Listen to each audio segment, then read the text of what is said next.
자, 우리 혁명21은 한국에서 최초로 플랫폼 문제를 지적을 했습니다. 자, 타다 문제를 최초로 부각시켰고요. 더 나아가서 카카오티 같은 문제, 또 더 나아가서 배달의 민족이나 쿠팡 같은 문제까지 다 지적을 했습니다. 이런 사업들이 4차 산업혁명의 핵심적인 축처럼 포장되고 혁신 사업이고 또 이 IT 사업으로 포장되어서 한마디로 중개 기능을 하는 단순한 어플을 개발해 놓고 그것이 전체 수적 독점을 갖다가 하게 되도록 방치하고 수적 독점이 이루어지면 소비자와 공급자 양쪽을 다 착취해서 결국은 그야말로 새로운 플랫폼 생태계를 만들어서 양쪽을 다 빈곤하게 만든다라는 부분을 수도 없이 지적을 해왔어요. 또 이 과정에서 늘어나는 노동자들, 즉 긱노동자라고 부르는 필요에 따라 임시로 계약을 맺고 일을 하는 플랫폼에서 일거리를 구하는 노동자, 배달 대리운전을 통해 종사하며 온라인 중개 플랫폼으로 일을 얻는다. 이렇게 해석이 되고 있습니다. 그런데 요즘 마치 이런 그 플랫폼 노동자, 기획 노동자들이 과거에 어디에 얽매여서 저임금을 받던 것보다 자신이 자유롭게 일하고 싶을 때 일하고 소득도 어느 정도 받는 마치 새로운 노동자인 것처럼 포장을 하고 있는데요. 그 이면에 숨어 있는 엄청난 위험성, 또 더 나아가서 그 위험성은 물리적 위험성, 사고 날 가능성도 크고 또 이것이 지속되지 못한다는 것. 그리고 엄청난 경쟁들로 인해서 지금 현재 이런 기획 노동자들이 차지하는 위치도 곧 무너질 거라는 점. 또 이들이 물리적으로 부상을 입거나 퇴출될 가능성이 크다는 점. 또 이들의 근무 환경도 점차 열악해지고 회사가 책임지지 않은 이런 노동자들이 한마디로 노동의 미래에 매우 우려되는 요소를 남길 거다. 그래서 점점 이 자본의 이 독점이 심해질 거다라는 이런 이야기까지도 나오고 있습니다. 근데 국내에 이 플랫폼 노동자가 220만 명이나 되고 배달, 배송, 운전이 30%가 되고 있다는 거예요. 대부분 배달, 배송, 운전이라는 겁니다. 그래서 이 플랫폼 종사자가 전체 취업자의 8.5%나 되고요. 자, 그래서 이 중에 고객 만족도 평가 등의 방법으로 일의 배정에 영향을 받는 플랫폼 노동자가 66만 명이고 협의의 종사자, 즉 플랫폼이 대가나 보수를 중개하고 중개되는 일이 특정인이 아닌 다수에게 열려 있어서 거기에서 일을 따서 하는 배달, 번역 플랫폼 등에서 일하는 자가 협의의 용의자입니다. 자, 코로나 영향으로 배달, 배송, 운전이 30%, 음식 조리, 접객 판매가 23.7%, 통역, 번역 등 전문 서비스가 9.9%라는 거예요. 자, 이들이 평균 21.9일을 근무하고 192만 3천 원의 소득을 얻는다라고 되어 있습니다. 종사자 중 고용보험이 29.1, 산재보험이 30.1%가 돼 있고요. 플랫폼 기업과 어떤 형식으로든 계약을 체결하는 것은 57.7%고 플랫폼 기업이 일방적으로 통보한다는 게 47.2, 사전에 통보받거나 의견을 협의하는 게 40%라는 거예요. 그러니까 약자라는 게 드러나 있는 거죠. 자, 그런데 오늘 동아일보에 보면 택시 그만두고 배달면, 즉 배달하는 걸로 먹고 산다는 겁니다. 플랫폼 인력이 3배로 늘었다. 작년 11월에는 22만 명이었는데 올해 9월에는 66만 명이다라고 말을 하고 있습니다. 그래서 음식점 하다가 문을 닫은 사람, 술집 장사하다가 문을 닫은 사람도 있는데 정작 음식점 사장이나 술집 주인들은 알바생을 구하려니까 전부 다 안 하고 차라리 플랫폼 배달맨을 하겠다는 거예요. 그래서 위드 코로나 이후 음식점, 노래방, 중소기업, 택시업계가 일손 찾기에 나섰지만은 코로나 이후 플랫폼을 이용한 배달 물류업에 몰려들었던 노동자들이 옛날처럼 근무 시간이 일정한 그런 계약식 근무 방식으로 임시직으로 돌아올리지 않으려고 한다는 거예요. 그러니까 뭐 미래를 생각하거나 뭐 그럴 때 어차피 여기도 미래가 없고 거기도 미래가 없으니 좀 더 유연하게 일하고 통제받지 않는 플랫폼에서 일하겠다는 거예요. 그래서 플랫폼의 업계와 자영업 사이에 또 인력 양극화가 돼버렸다는 겁니다. 그래서 쿠팡, 우한 행제들 등 플랫폼 업계와 호텔, 숙박업, 음식점, 건설업, 택시업 등 종사자들을 만나서 취재를 해보니까 코로나 불황기에 플랫폼 일자리로 대거 기존의 일자리에서 일을 잃은 사람이 이동을 했고요. 그래서 음식 배달원처럼 플랫폼에서 직접 일감을 없는 플랫폼 종사자는 올 9월 66만 명입니다. 작년에 22만에서 3배가 늘었어요. 전체 취업자 수가 1년 만에 2% 증가한 점을 감소하면 플랫폼이 거의 블랙홀이 되었다는 거예요. 그래서 광의의 플랫폼 노동자는 220만, 협의로 통제되어진 플랫폼 노동자는 66만이라는 겁니다. 이 플랫폼이 시간 근무 신경 안 써도 되고 일감 증가와 최저임금 인상으로 과거 임시직보다 수입도 낮다. 그래서 자영업에서 대거 플랫폼으로 전환되고 있다는 겁니다. 자, 이거는 앞으로 자영업의 미래가 더 없다라는 것을 의미하는 거겠죠. 그리고 대한민국의 어지간한 부분은 다 플랫폼 산업으로 빨려 들어갈 거다. 전자상거래나 이런 것들이 더욱더 늘어날 거라는 걸 의미하는 겁니다. 그래서 시간 구애받지 않고 투잡하고 진입이 쉽고 수입은 바로 통장에 꽂히고 그래서 과거처럼 월급으로 지금 받는 것도 아니고 그래서 자영업자들은 월급을 올려주려 해도 일할 사람을 못 구하고 일 늘어나는 음식점이나 숙박업체 같은 경우에는 지금 한 실험에 빠져 있다는 거예요. 택시 건설사도 인력 유출에 실험하고 있다는 겁니다. 자, 그러면 앞으로 이게 어떻게 될까요? 자, 플랫폼을 하는 기업들은요, 큰 돈 들이지 않고 초기에 좀 자금을 끌어들여서 투자하고 나면 그 뒤부터는 정규직을 뽑지 않아도 인력을 쉽게 확보할 수 있습니다. 그래가지고 이제 그 늘어나는 숫자만큼 돈을 벌 수가 있으니 땅 짓고 헤엄치기라는 거죠. 그냥 그 분야에서 시장 독점만 이룩하면 되는 거예요. 자, 그러면 결국은 어떻게 되겠습니까? 구인난을 버텨낸 자영업자들만 살아남을 거다. 자영업이 구인난 때문에 다 망할 거라는 거죠. 가덕이나 코로나 충격으로 상당수 자영업자가 한계에 몰렸는데 지금 그러다 보니까 플랫폼의 인력을 다 뺏기고 또 인력들의 월급 줄 돈도 없다 보니 혼자 일하는 자영업자가 426만 명이다.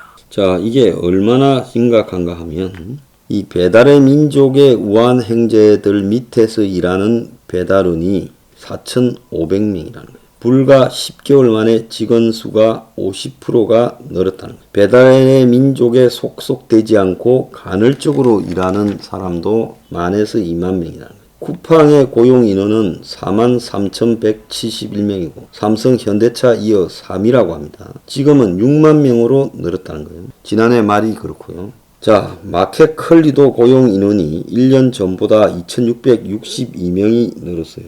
한 물류센터에 일하는 사람, 쿠팡 물류센터에 일하는 사람들을 통근 버스를 갖다가 수십 대를 동원해서 수도권 수십 군데, 전국 100곳에 이르는 물류센터에 통근 버스가 실어 나른다는 거예요. 대기업과 공기업이 통근 버스를 중단했는데 배달 앱과 물류센터가 플랫폼 노동자들을 빨아들이면서 통근 버스까지 운영한다는 거예요. 자, 카카오티가 9개 택시 회사를 직접 운영하고 있다고 들었습니다.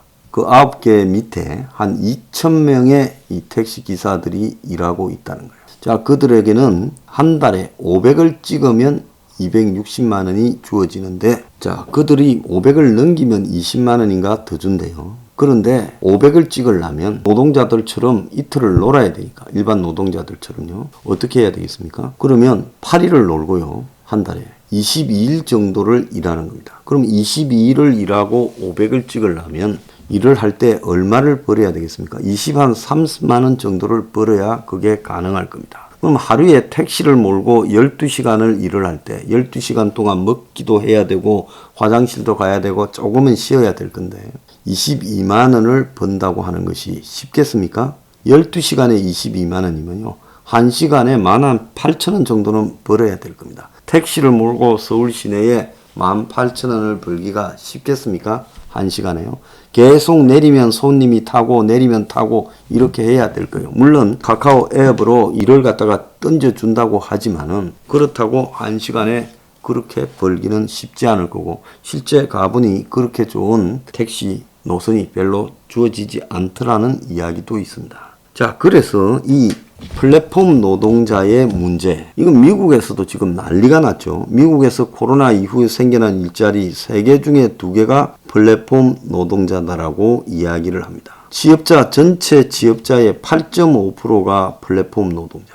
고용보험은 3분의 1도 안 됩니다. 코로나 호황이라 하지만 경쟁이 늘면서 수입이 46만 원이 줄었다는 거예요. 협의의 플랫폼 노동자, 즉 플랫폼에 의해서 평가까지 받고 있는 노동자는 47.2%가 주업으로 일을 하고 있고 부업이 39.5%, 간헐적으로 일하는 사람이 13.3%라고 하는 겁니다. 근무 환경이 안 좋아져서요. 지난해 238만 4천 원을 벌었는데 이제는 사람들이 너무 많이 들어와가 경쟁 때문에 수입이 46만 원쯤 한 달 줄었다는 거예요. 부업으로 일하는 사람은 월 10.3일 근무하고 74만 3천 원을 벌었다는 겁니다.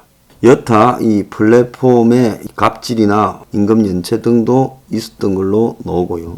자, 얼마 전에는 그 플랫폼 기업이 연간 800만 원의 오토바이 보험료를 노동자에게 전가하고 있다고 지금 이 노동자들이 시위를 했죠. 그저께 우리 집회하는 날 또 여의도 앞에서 그 사람들이 시위를 했습니다. 그래서 플랫폼 기업은 연간 800만 원에 달하는 오토바이 보험료를 노동자에게 전가하고 노동자를 이용해 이윤을 얻고 또 책임은 전혀 지지 않는다. 그래서 이런 플랫폼 노동자들의 보호는, 법적 보호는 전혀 이루어지지 않았다는 겁니다. 그래서 과거에 비해서 이 노동자들이 점점 개별화되어 가지고 플랫폼이라는 데 소속된 부속처럼 취급되고 있고 한마디로 소모되면 버려버리는 이런 냉정함이 플랫폼에 자리 잡고 있다는 겁니다. 경기도가 이 배달 노동자 산재보험 지원한다니까 2,747명이 접수를 했다는 거예요. 자, 그만큼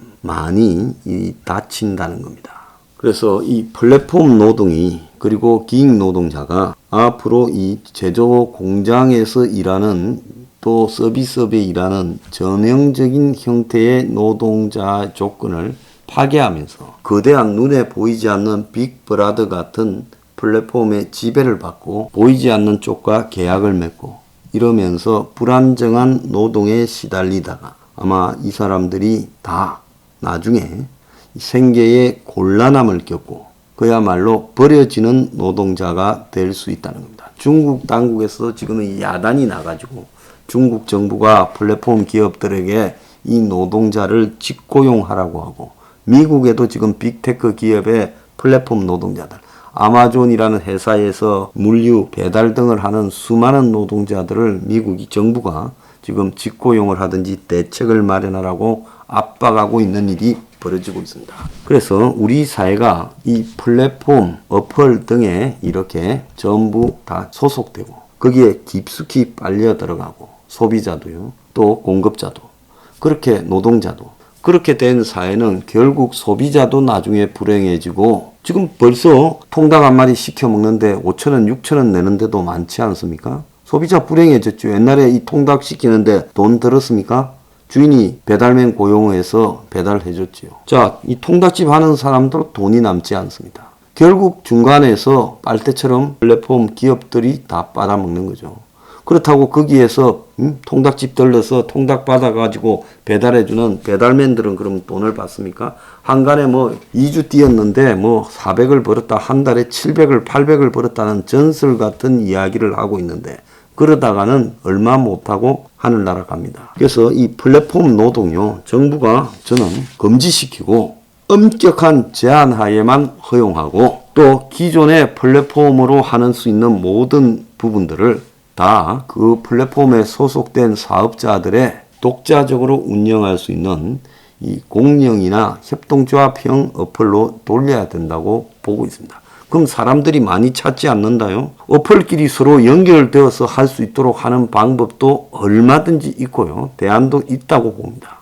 그래서 현재와 같이 무한정으로 빨아들이는 이런 플랫폼, 어플 산업은 중단시켜야 된다. 포탈도 마찬가지입니다. 지금 대한민국에 한 30년 전에만 해도 없던 포탈이라는 게 생겨나서 모든 걸 다 빨아들이고 있지 않습니까? 식당도 거기서 다 찾고 상품도 거기서 다 삽니다. 그래서 이 포탈이요, 거대한 재벌 기업이 되어버렸어요. 그리고 이 청소년의 영혼을 피폐하게 하는 게임 산업도요, 마찬가지입니다. 그래서 하나 희한한 것은 한국의 좌파들이 굉장히 비판을 하면서 이 재벌들을, 온라인 재벌에 대해서는 철저하게 옹호하고 있다. 그들과 한패가 되고 거래를 하고 있다는 겁니다. 그래서 이 대선 후보들, 이 포탈 산업에 대해서 어떻게 할 건지 강력한 규제 대책을 내놓기를 바랍니다.